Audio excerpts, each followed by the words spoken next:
Okay, Brendan McGair here at the NCAA Tournament, joined by my good friend John Fanta of Fox Sports, Peacock, Big East Digital.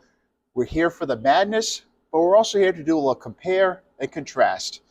We're going to look at the 2022 Providence Friars and compare them to this year's St. John's team. John, I have you here because you followed that 2022 PC team very closely.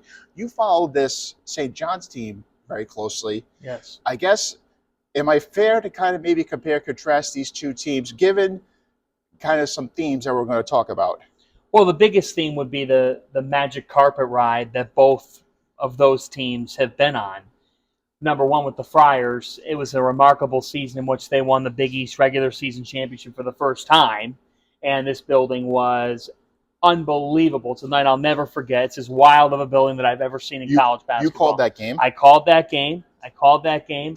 I did not call St. John's clinching the regular season title this year. However, I did call the 1-2 game between St. John's and Creighton that really helped the Johnnies unseal it.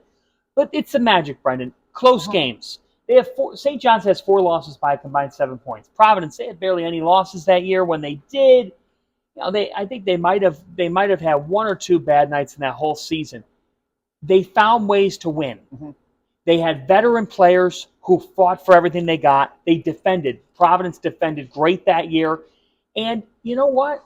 They made timely shots. Like this St. John's team, R.J. Lewis, since January 1st, has actually been around a 40% three-point shooter.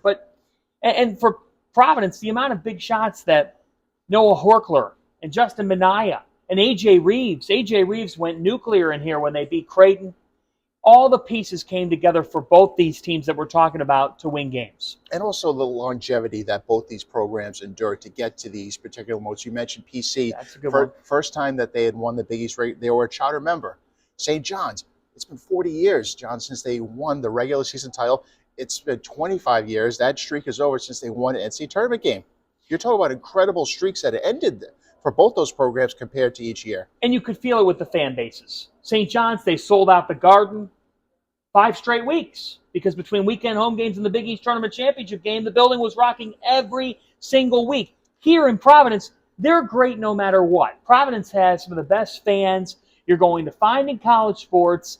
But when the Friars were cooking that year, this building was on another level. I mean, we had a game get pushed today due to a generational blizzard, and the next day students walked from campus. They took buses. I don't know how they made it here, but this place was full for Blizzard Beach, as we called it. Yes. Fan bases that were starving for success that saw history happen. And we saw what happened with PC. It almost catapulted them to a different stratosphere among college basketball. And I think you can probably attest to this too, John, how St. John's this year, they've elevated their profile to a national following.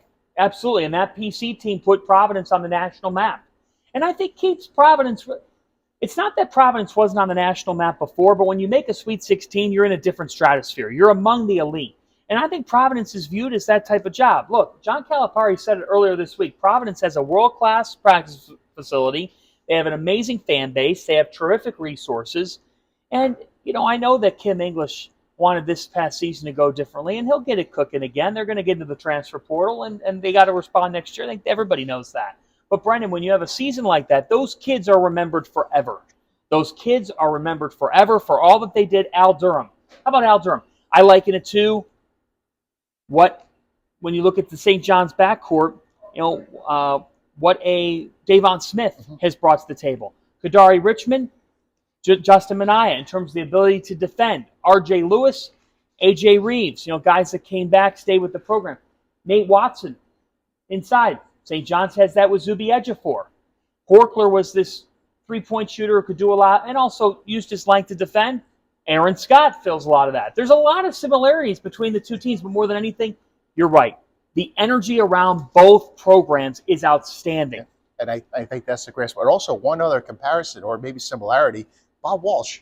He was a member of that staff on Cooley's staff in 2022. It all goes back to him. It all goes back to him. And obviously this week he was cited by Rick Pitino for going over to Rhode Island College for a little practice session. And he's a member of the St. John's staff. He is, and he's the baseline out-of-bounds king. He drew up the game-winning play for St. John's at Gamble Pavilion.